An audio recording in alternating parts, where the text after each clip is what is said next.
This is the Situation Room. Dennis Ndu and Dennis with you today. And we're getting into a recap of the events over the weekend, starting in from Friday, to look at some of the things that were said and the avalanche of things that happened thereafter. It was Jubilee NDC that took place on Friday, and former president and chairman of the Jubilee Party, Uhuru Kenyatta, had a few things to say. He talked to delegates, but at the same time, he spoke to the nation at large and asked them to make the right decision when it came to voting. Now, joining us this morning is Secretary General of the Jubilee Party. Perhaps he'll debunk some of those things for us, but he's here anyway. Jeremiah Kioni is here this morning. Good morning. Good morning to you. How are you doing? I'm happy. I'm happy na shukuru Mungu. You're happy? Yeah, ametuweka high. Okay. NDC was not an easy thing. I needed it out of my way. So you needed to get it done and dusted. Yes, so that we could start thinking straight and look at you in the eye. Yes. And we are happy it went on well. Yeah. We are done, rested over the weekend, and we are ready. I see many people are a little rattled. A little rattled. We're going to get into some of that. Yeah, they are. Because the NDC, usually when we look at what NDC should be, just before we get into that, is that it's basically aligning folks in the party towards what the party is going to do, whether it's moving into an election or just around ideological practice and thought. It seems that it came out to be a little bit more than that, because now everybody's talking. But we'll get into that in just a bit. Let's welcome you. Aseto is going to tell us where we are this week. Okay. We are in the Comoros. Not in Malawi. No. We are in the Comoros today. Why do you want to go to Malawi? Something about Malawi? Because Lazarus went. And he wants Zakayo to go. Yeah. He did not wake up after 3 days. Yeah. Today we are in Comoros, and it's the Union of Comoros, an island nation in the Indian Ocean between Madagascar and Mozambique. Now, the Comoros sometimes is called the Perfume Islands because of its rich production of what would call lang lang or yilang. Depends with where you went to school. Because it also produces cloves and vanilla. And today the proverb that you're getting from this country goes like this: you can win a woman with lies, but you cannot feed her with lies. Uongo iko na mwisho yake. You can only tell lies for a while, but eventually the truth will catch up with you. It may take a while, and it moves slowly. But once it catches up with you, you are totally exposed. And that's a very fitting or befitting proverb. For this is Uda at 3. That's what you were saying last week or 2 weeks ago. Uda at 3 years of Uda rule. We now can see where, and that's what the message in our NDC, by the way. The head of state was saying, we told you, we looked like we were not, we didn't know what we were telling you. You have now seen it. So she can have come home to roast. Yes. Okay. Sasa tuko hapa na ukweli. Sasa tena. That's interesting. Yeah. So it seems that, as after the NDC happened on Friday, quite a number of folks got their knickers in a twist. But let's start and look at what an NDC is supposed to have done in the first place. We're talking about representation, provide a political platform to represent the interests, values, and ideologies of members and supporters. So that sets the ground for that. Say, okay, people said, Jubilee is dead. Jubilee doesn't know what it's doing. Is it part of a coalition? So an NDC called to kind of align everybody. Also development of policy, to craft policies and programs aimed at national development, and to then bring in issues of political participation, encouraging them to take part in the process of the party, accountability and opposition, to say, you know what, if we're not in power, are we providing a solid enough opposition towards the ruling party? And then governance, if in power, managing the state of affairs. In this case, not in power, so then solidifying the position of the opposition. Did all of these things take place in that NDC on Friday? Yes, they did. I think the starting point was, which must have surprised many, is when our party leader talked about the Azimio Coalition Agreement. And I think it was to remind everybody, including those of us in the opposition joining us as we continue, that before they joined, before they were born, we had been born into the opposition through the 2022 electoral process, where we were declared the minority, while court battles aside, we took over the position of the opposition.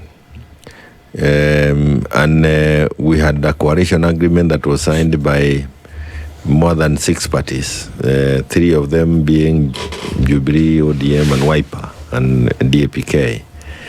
And, Wiper has openly expressed their distancing themselves from Azimio. DAPK has even written, Mother actually exited. ODM has done the thing of betrayal. So it is only Jubilee that is still in Azimio, faithful to that agreement. And I must commend our party leader, saying we signed a document and we were not hatukuwa tuicheze kona hapa, na we meant what we were signing. And a decision would be made by the next convention as to where do we go. As of now, we are in Azimio, we are in opposition. And if you want to know, the only opposition with a document that is written and filed with ORPP, filed with the Speaker of the National Assembly or in Parliament, that's the only document that is known. If we were to, like for example, go and represent, this country required representation of an entity in the opposition, known in law. It is only Jubilee now. And we will play our politics from that angle. We will be guided by that document until such a time when the delegates again decide which other coalition or formation they would want to join. That doesn't mean that you don't work with others, but it is good to remain respectful to documents signed, because that's part of fidelity to multi-party democracy. And if ODM had not betrayed the document, we will be doing a little better as a unit, because as a unit of opposition. Yes, because you see, even as you talk about united opposition is makes more sense when it is felt on the floor of the House. And the fact that our members of Parliament decided to behave in the manner that they did is one of the reasons why we needed a special NDC, so that we could look at our constitution and make it possible for us to ensure that we don't have this waywardness behavior. And so our NDC achieved what we wanted to achieve, because it also dealt with the policies, the direction we take as a party, the activities that we need to take as a party. We were called upon to start registration of members across the country, and to prepare ourselves for that electoral process of 2027. So instead of perhaps thinking of various campaigns, you engage your own members and ask them about one. There's a statement that was issued by the head, our party leader, that may not have captured, or may not have, you may not have paid a lot of attention to it. He said that being a child of a single mother by itself does not qualify you to become a leader. It wasn't just the single mothers that he was talking about. The question was, why is it that you want to become a leader? What's your track record? Is it because you are a victim of something, or is it because there's something that you can offer? There's some shade you can bring on board when you come on board. And these are the things that we are going to be talking to our people about, so that we improve the quality of leadership, the quality of the leaders that we put in various positions of authority come 2027. So we are happy with the outcome. We are happy with the function that we had. It was short and sweet, I believe. And we are now ready to move the pin a little further. Yes. Short and sweet yet. Even before the NDC took place, we already saw a crack in what one would call the united opposition, which Jubilee yourself has been part of. And statements that have come from there is that Jubilee is now being used by the sitting government to dismantle the united opposition. Is that the case? The NDC itself was short and sweet. The responses are all over. I am not sure. Still going. I am not sure which ones to focus on. And a lot of. But what puzzles me is when those who want you to be part of them in the united opposition are so vicious against the rejuvenation of Jubilee. We have been fighting for our survival in the courts for the last 3 years. And when we were fighting, they sounded like they were in support of our struggle. But when we seem to be through with it, instead of them celebrating us, they are all over calling us lead wheelbarrows. We have come to split the opposition. So it's like they wanted us, while they were telling us we were really, it's like they never meant well for us. But well, then maybe you can answer the question. Is Jubilee part of the united opposition, or is Jubilee charting its own path when it comes to the political It wasn't arena? left in. I don't think there was not anything left in hisness. Okay. Our party leader said, we are in opposition. We are signatories to the Azimio document. We will play our role in the opposition. We will prepare ourselves for 2027. We will join with other like-minded parties. But if it doesn't work, we will go it alone all the way. So let's look at this. Yes. There was Azimio as a coalition, which essentially brought together parties who were then not the ruling party. All right? They came together, formed a coalition. There was Jubilee, there was ODM, there was Wiper. There were quite a number that came together, formed this coalition. After some time, it would appear as though Azimio didn't have the gravitas that it needed. And so people started to break away for many reasons, whether they thought that they could then form power fronts on their own, or whether individual parties felt that they could do this thing on their own. But then we then see them still coming and coalescing around each other, essentially doing the same thing that Azimio was doing anyway before leaving it. So far, so good? Yep. So now, essentially, parties are saying that Jubilee is opposing as a threat for doing what Azimio was meant to do in the first place. And for them doing what Azimio was doing. For them also doing what Azimio was doing. Yeah, so it would seem as though there's a lot of confusion in this opposition. How is it supposed to pose a counter to what would be an incumbent in the future? It's to focus on the issues that are facing Kenyans and less on the clothes you are wearing today.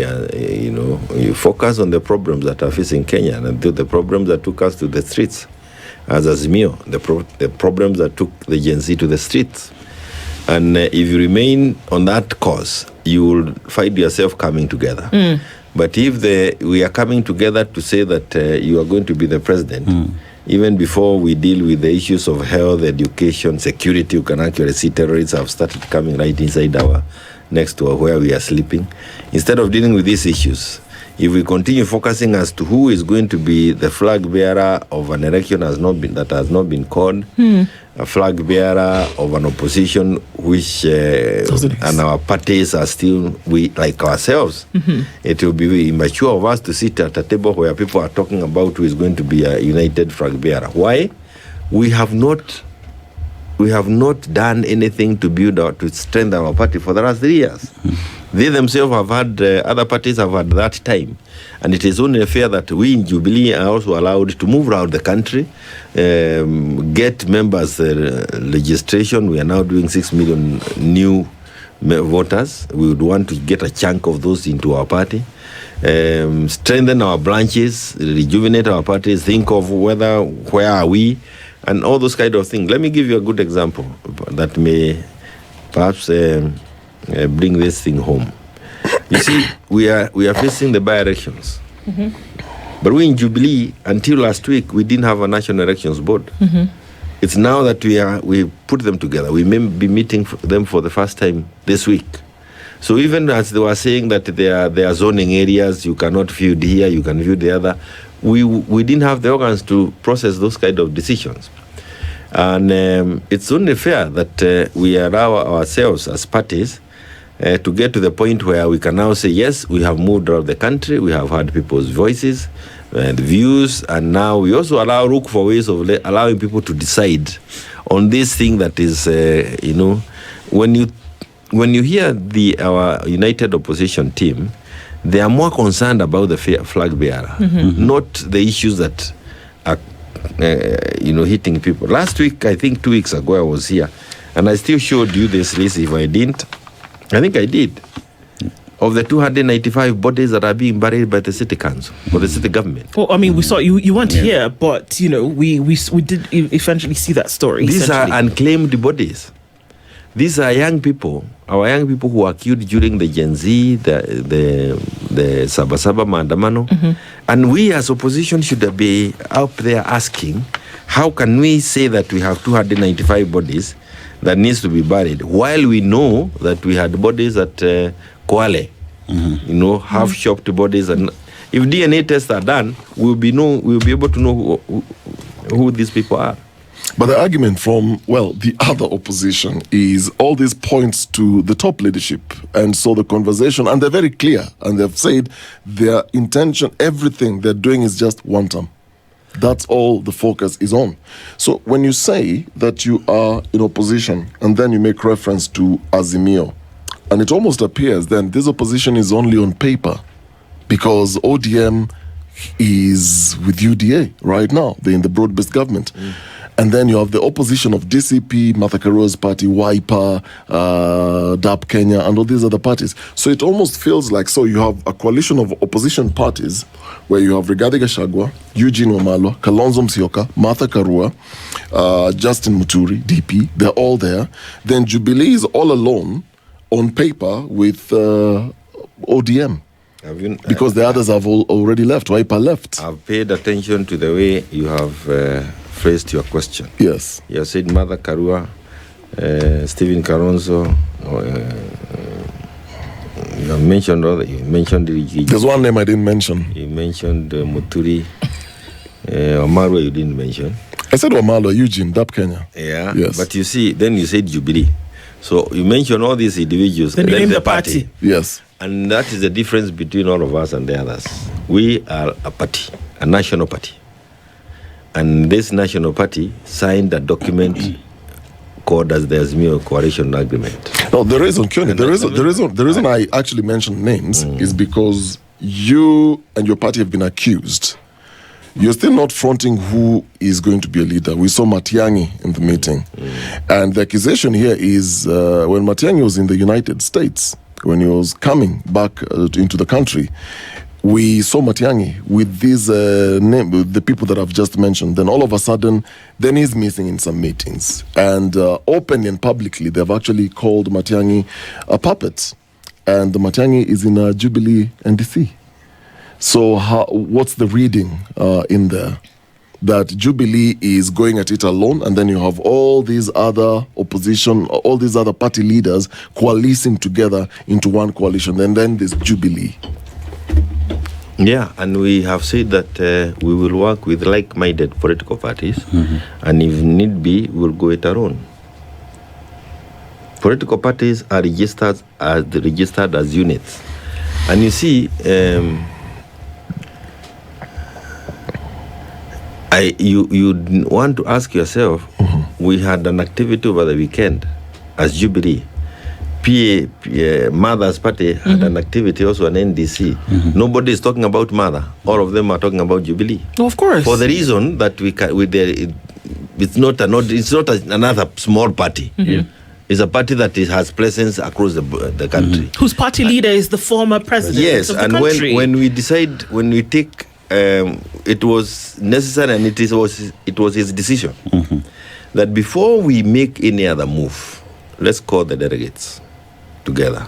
One, tell them that we have now the party back.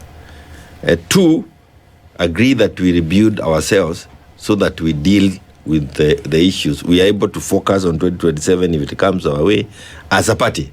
And three, then know who among all these other in the opposition can we work with. Remember when Azimio was being formed, there were more than the parties that are in Azimio. There are those that chose to work with Ruto, others, and those that chose to work with us in Azimio. So it is important that that process is allowed to develop. As it is now, what should be putting us together are the issues that are facing Kenyans. The issues Kenyans want discussed. Whether we end up as one formation, it is too early to tell. It is too early to tell. And I want to tell you something else. I don't believe anymore that we can now sit in a room and agree that you're going to be our leader of this movement. No. And that's one of the things that these people in the United Opposition do not want. They want the 6 people to decide who is going to be the flag bearer. That will again end us. It will take us to the same place we were in with Azimio. Remember, that's how we did Azimio. And when I tried to sell the flag bearer of Azimio, it was a nightmare in my own area. What do you mean that's what happened with Azimio? That you went in too early to declare who's going to be the flag bearer? Or what do you mean? People sat and agreed it is going to be him to be the flag bearer. Okay. They didn't give Kenyans an opportunity to pick. And if it happens again, we will go back to where we are, and Ruto will be happy back in State House. Are you saying that Azimio is now going to give are you saying that Jubilee is going to give Kenyans an opportunity to decide who the flag bearer should be for the Jubilee party? That is why we are starting registration and asking people what they think from the beginning. So you're not fronting Matiangi to be the flag bearer? We will front the eventual person who is picked by Kenyans. But my question is, at the moment, Jubilee party has not decided. At the moment, our flag, the person who has declared interest of running on the Jubilee ticket is Matiangi. Yes. All right. So if it remains Matiangi, it will be Matiangi. So Kioni, but before that, it is important to again ask. I can't fathom this. You guys are pushing me hard on the United Opposition. But I would want to ask them, if they really want a united opposition, why the onslaught on us? Why, for example, how would you justify them calling Uhuru Red Wheelbarrow? Do you insult a person whom you want to go and cohabit with? Who called him Red Wheelbarrow? It is there. Yesterday in Kajiado, DCP was up in Marara the other day. You can play the clip saying, "Your kitu that is being unveiled tomorrow is a red wheelbarrow." So these fellas have become vendors of wheelbarrows all of a sudden. So wheelbarrow, obviously, so for imagery purposes, is being likened essentially to UDA. And I think... all right. And the question that has come out is that there was previously camaraderie between Uhuru Kenyatta and William Ruto as the president. Just a few weeks ago, Uhuru Kenyatta in State House, and it looked as though they were very, very good friends. And so the question is there some friendship that's even deepening now, with the obvious Jubilee probably standing on its own, the friendship that we had seen between Uhuru Kenyatta and William Ruto in State House, and then now when, the thoughts that perhaps, again, Matiangi being called a project. This is where this all is coming from.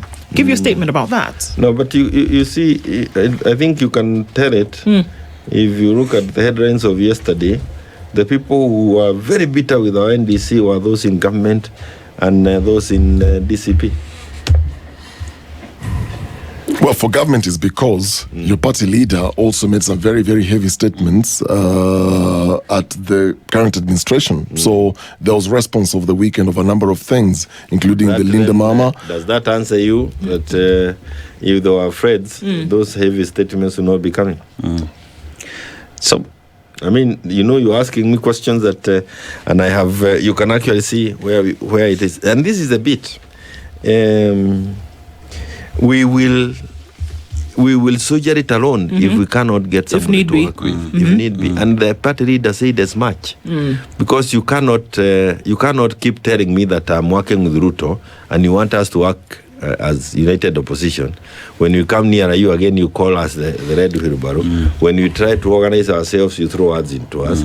We will do this thing and we will unite with the parties that want to unite with us. By the way, in my office, I've met more than 12 political parties. And we'll do issue a statement with them. Who are interested in working with you? Who are interested in pushing an agenda that is not of the nature that we are seeing from others. Okay. So are you feeling you're being bullied are you being bullied into an agreement? We are not the people to bully, but that is a word. There is that bullying. You know, you are not there. Then all of a sudden you are told you are not part of us. The next time you know, and even when Matiangi was attending meetings with them, they would always light his name and put it out there like he doesn't have a party. Put Jubilee here, put Upa here. And then the biggest thing, and this is not a secret, they have sat in rooms and told them, don't join Jubilee. Don't join Jubilee. They were telling Matiangi that? Openly. In fact, on one time, you can remember Gachagua telling him, go to Kisii and come with a village party, come we negotiate. And then the question is, if you really want me to come over to your table, why are you dictating the party I should come with? Who told Gachagua to open DCP so that he can come with it? It was his choice. By the way, he is not even an official of DCP. The proper officials of DCP needs to speak on behalf of that party, because he is not on any record as an official of DCP. So when you get to that level, do you think Matiangi is a person to bully? By any chance, do you think there is any of those fellas there who can bully Matiangi? He wasn't bullied when he was in government. And we wouldn't even be wanting to work with somebody in Jubilee who can be bullied. So that attitude is not helping at all. And I can tell you that we are focused ourselves. We know we performed. And this is the bit, by the way. Let me tell you where all this is coming from. The thing is, of all these parties, we are saying, when it comes now to deciding where you go, put your track record on the table. As an individual and as a party. Because you can only be elected on a track record. Not anymore because you come from a big community or you can lash at others better than the others. We are now saying, put your track record on the table. And I said the other day, Ruto was a minister for education, for example. Kalonzo was a minister for education. Matiangi was a minister for education. That's his common ground. Let each one of them put his scorecard there. Gachagua can tell us what he did for the 2 weeks he was in Bunge. If there is a motion, he moved. Did you say 2 weeks? Or whatever. Okay, yeah. I mean, we were with him in Bunge. It looks like it was just 2 weeks. Because I remember see him walking in once or twice. And that was it. Everybody, even if you have not been appointed as CS or something, wherever it is you've been working, put your track record on the table. Mother has a track record. You can talk about it in the constitution making process and the rest. Kila mtu awekele track record yake pale. So that you don't just come and join us or join in the opposition and we end up in where we are. I haven't bothered to call DCP UDAB. But if names are put on the table, I'll pick them. I think they fit as UDAB because it's exactly UDA outfit that is the other side of the coin. But calling names is not going to help us go to where we want. But I want to say this as I conclude on this topic. If we make a mistake, and this does not mean I'm saying that people don't have their rights. Yeah.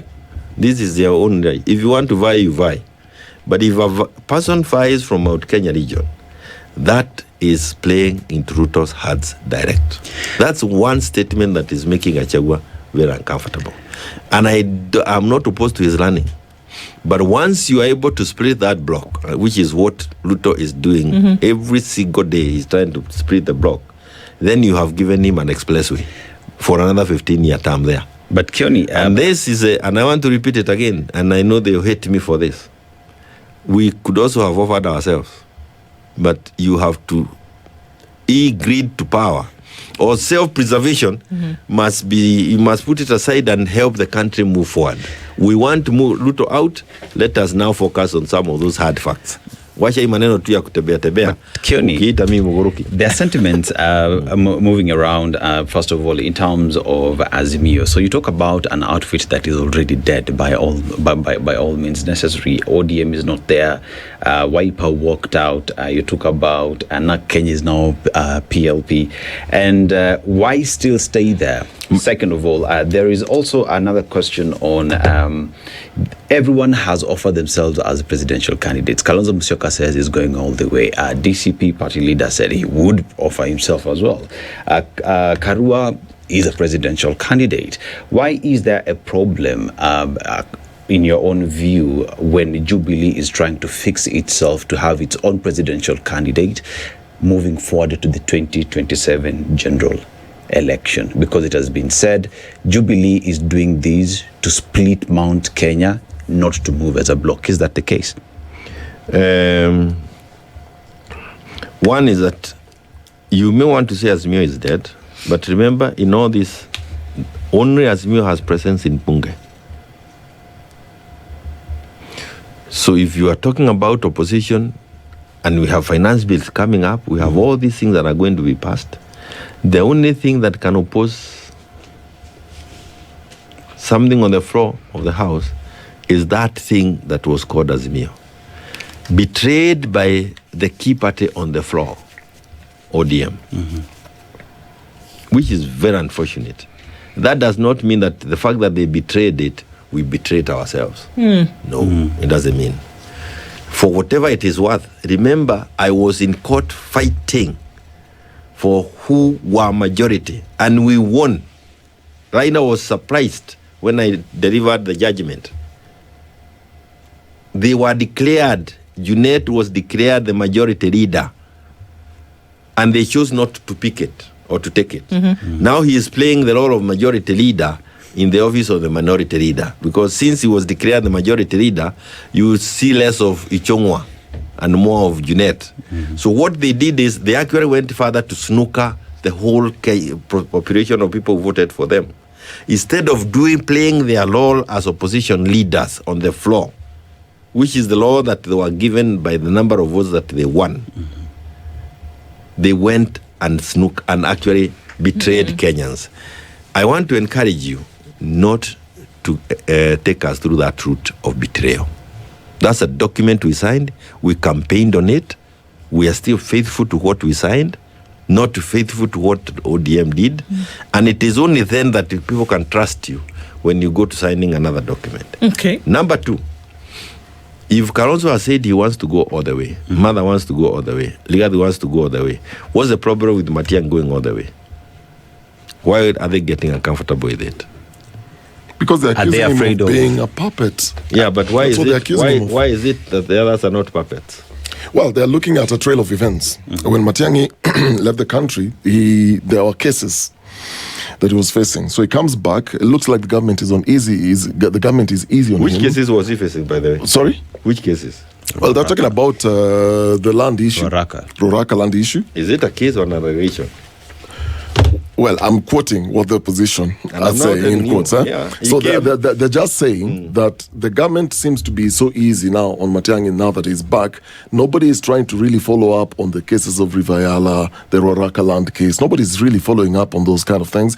And they're looking at also when he's traveling, as compared to, for example, Rigathi Gachagua and the others, they're stoned, their convoys are stoned. Matiangi is having an easy way around. That's what they're alleging. Well, they accuse the state of sponsoring goons and all those things. We can also carry the goons and the gases in our booth, and we continue stoning ourselves. If you want us to go to that level, so that we get sympathy. Yeah. Well, I'm just raising quite a number of the issues that they've raised, and they've said that in a number of meetings where they've actually held themselves together waiting for Matiangi to show up, he just happens to be a no-show at times, and it's not very, very clear. There was even a quote that Kalonzo is also trying to figure him out. People are trying to figure him out. Where does he stand, really? Is he with them, or is he now on this other side? This other side being sponsored by government, and you know how the politics is done in this country. Let me tell you. Let me answer to that chain of thing. We can also say government has gone soft on Gachagua. By the way, Dugu na dada, madugu na dada. Here it goes. The first thing William Ruto did was to remove cases from his cabinet. Yeah. He removed cases again from the rape. The guy who was charged with the rape. And, from Meru, what is the name of the Minister of Agriculture? Mithika Linturi. He removed theft cases against Gachagua, Mania County and Nyeri. He removed, go through that chain. So if there are people he's gone soft on, they are there. This morning when I was coming here, Matiangi reminded me that the individuals who may be saying that he's a puppet are the same characters who are used to laid his own house the other day. Juicy too. So this, and then you think you can bully people to stop campaigning by calling them puppets? So it's a cycle. The same people in the game are being accused of the same things, and we're going round and round with the same individuals. They talked about the Roraka lad. He was here doing interviews. He answered. He talked about the Ara River. He was here doing interviews. He said, bring the files that we left open. And when you're bringing those files, we also want to see the files of Musando, Jacob Juma. Right. What was the name of the security guard at Annex? I'm forgetting. Stenei or something. Kenei. He's got Kenei. Bring all those files. So, I mean, and you are incumbent. Why are you not taking him to court? But I think the important thing here is this, that we are in opposition. We will play our opposition. If it is, and when we play our opposition properly, I believe it will complement what the United Opposition is doing. We do not have to be in the same bus all the day, all the time to do our own opposition. We have our own policies, our own ideology. We have a track record that we want to talk about as Jubilee.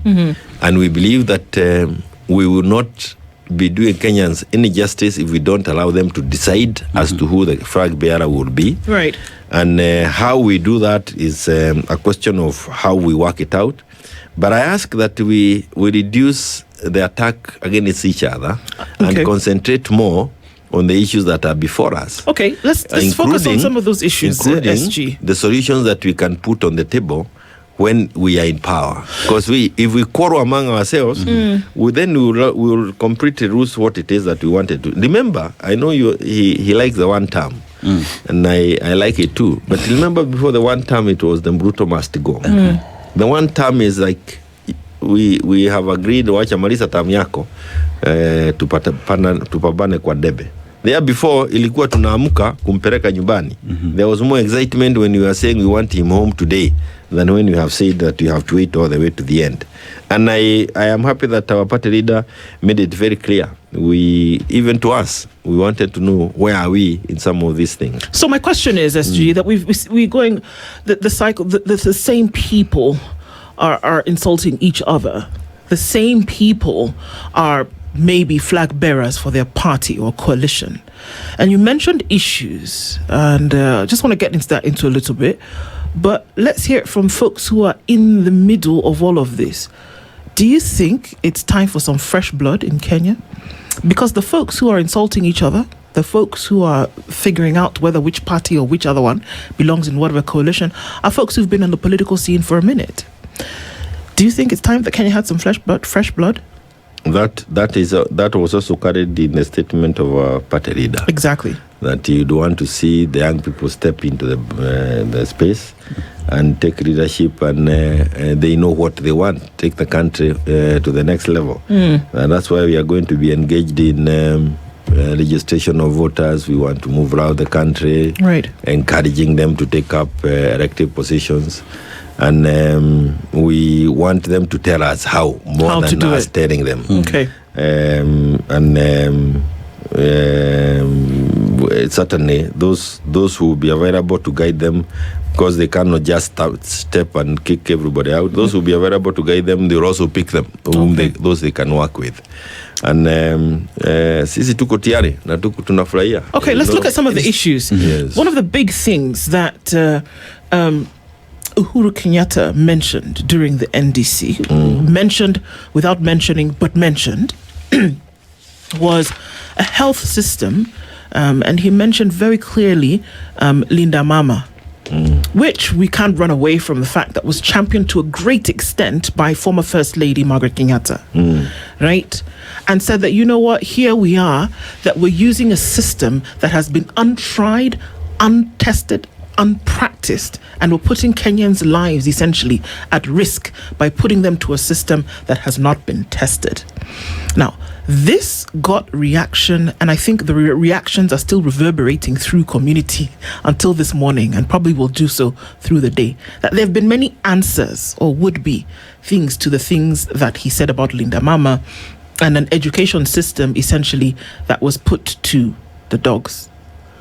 But many point to that, looking at an education system that changed under Uhuru Kenyatta's leadership. And these issues now are then being interrogated. What's your take on what he meant by this? Is he saying that Ruto's government made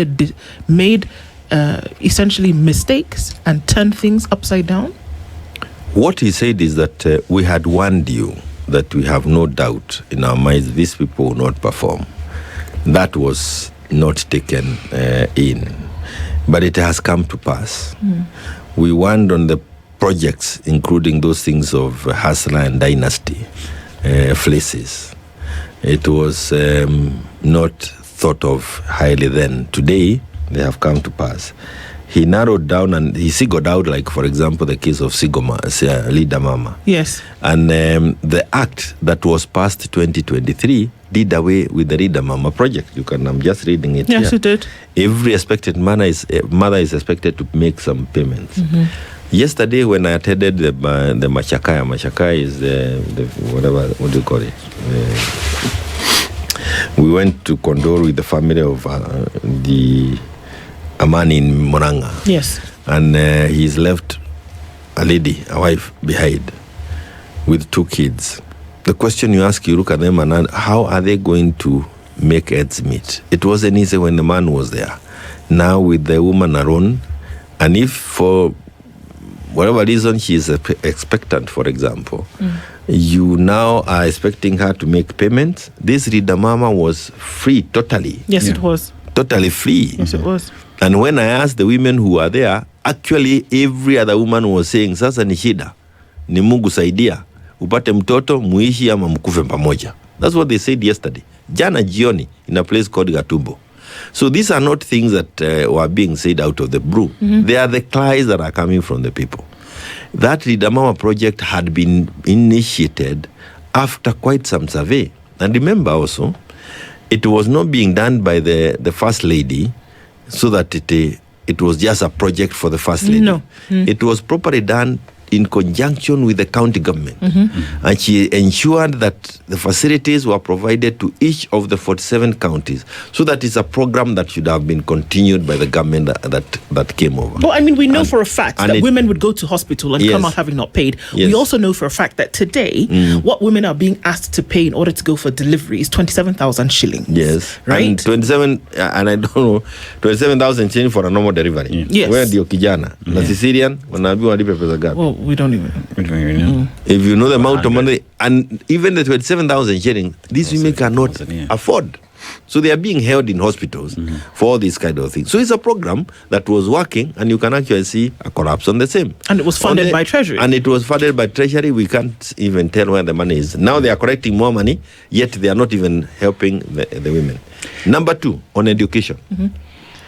We were at 100% transition. Forget about the system. The fact that this country had gotten to a point of 100% transition. Remember, when you are more actively involved in the maneno ya kutafuta ukora. Now. Why are you pointing? Now he is an that armchair. needs to be the tag on all of your platforms. Yeah. Hii maneno ya kutafuta wakora. Yeah. Now he is an armchair more than. That time, those are the days when free primary education was introduced in this country. Yeah.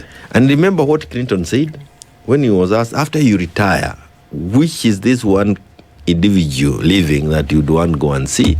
Then he struggled to pronounce the name Kibaki. And he was asked why he introduced free primary education in his country and 1 million kids showed up. Today, we are saying 700,000 kids. We lost 700,000 kids somewhere. Kwa umati. And we had 100% transition just 2-3 years ago.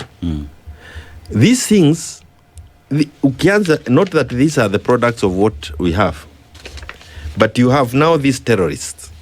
And what we were told then also is that the fact that we are pouring people in the streets and there is no education, there is no hope, they were being recruited in Somalia as Al-Shabaab. And they were being, Akina Kamau and Juguna were becoming the Al-Shabaab of this country. So the issue of get everybody in school, it does not matter whether they have a coin or they don't, we will struggle to pay. The starting point is, are they in school? Are they where they should be as we sort out the payment as a government? We've now lost 700, and this is 1 year. This program has gone on for 3 years. So we are actually saying like 2.1 kids are lost somewhere in this country. That's a corrupt system. The fact that we already have too many young people who are supposed to be attending university education, but they cannot afford because of the funny funding model. Those are the things Uhuru was talking about. And evidence is there that it has collapsed. And I want to tell you this. When the preacher was preaching, aliniambia, hata kama hakuna kitu unaweza fanya, just scream about it. At least they will hear you. Our work in the opposition is to continue talking about these issues and making them a priority, push the government harder. If we had a voice on the floor, then they'll move motions, try to interfere with the bills and the rest. That part of the chain is broken. And that's why I'm saying, can we concentrate on these issues more and less on who sits? One issue that as well Kenyans want to be addressed as a matter of immediate, because it is a problem, is the matter of debt. And debt in this country, especially odious debt, is said to have come into fore during Uhuru Kenyatta's administration, Jubilee government at that time. And as we talk about the matters to do with debt today, as Jubilee gets to campaign 2027, this is an issue that Jubilee will have to answer in terms of the debt that the country finds itself in. Yes. How do you go to Kenyans and tell them that you will deal with the debt issue if you are the ones who brought this debt to them? It is Francis Kenya, when he was the PS for Treasury, who said, there is nothing wrong with the borrowing. It is what you do with the money that is an issue. And he also said, those who have been in this market, they also said, you don't grow by using your own money. You grow by borrowing money and using it properly. But the money that was borrowed is said to have gone into people's pockets. Well, at least we have the expressway. We have all this infrastructure we are seeing up inje. 6 trillion shillings we have been borrowed during Uhuru's time, thereabout. But if you go around, there are projects everywhere. I want to go back to where I was yesterday at Gatubo, because the pastor talked about it. Pale tulikuwa kwa hiyo boma, there was electricity. Kulikuwa na maji. Barabara hata igama kama kuna rami, you got tarmacked near that place. Those are our projects that were done at the Uhuru and Jubilee government. There is something you can show for the 6 trillion shillings. What do you have to, and 6 trillion shillings in 10 years, what do you have to show for the 5 trillion shillings that has been borrowed now in 3 years? Borrowing will continue. And remember, whether there is something to show or not, we'll still have to pay. We'll still have to pay. So the issue is that even when we take over government in 2027, as Jubilee, we'll still pay this 5.5 trillion shillings that has been borrowed by Ruto. And anything else you not have paid in the 6 trillion. When he took over from Kibaki, we found at 1.9 trillion shillings that was outstanding. That was paid. And nobody went around saying that Kibaki had borrowed. I mean, we did at least there, you can even saw the thick highway, which has now gone all the way to what is it, please? Marua. Marua, I think it's called Marua. Uko mbele, uko chini Karatina. What can you show wewe niambie kitu moja ambayo imefanywa na hii wagwana. So even if money was stolen, we can see some development. So it's okay. It's okay. It is not good to steal, but it is good to have some development. Even if you've stolen. If you stole, and here's the thing, kama waliiba, wale wako serikalini, si wawajike, wanagojea nini? Ya nini story? We want them to arrest themselves. No. Come on, Kioni. I'm saying, they say Uhuru government stole, and I'm not saying they did not steal. Okay. They have the government and all the instruments of power. Why have they not arrested wale wa Uhuru? We don't expect them to arrest themselves. Si wachike wale waliiba hapo beleni. Jamani. Wale wanaiba saa hii watachikwa na serikali itakuja. So that we stop this thing ya maneno mingi. When you come into power, look at Bush, Trump. For example. He kept complaining about this guy called Comey. Is he called Comey? Yes, and they have now taken him to court. They were complaining while they were in the opposition that this guy is doing things the wrong way. But they have now been able to put evidence on the table and they've taken him to court. So even if Ruto and team are saying that Uhuru's government stole, they should take the people who stole to court. That's why we have law, we have the constitution, we have institutions that are in charge of these things. And actually Uhuru talked about the agency thing that they created, and it helps reduce some of those wastages. So I wouldn't sit here and say that borrowing is bad. Every government that comes to power will borrow.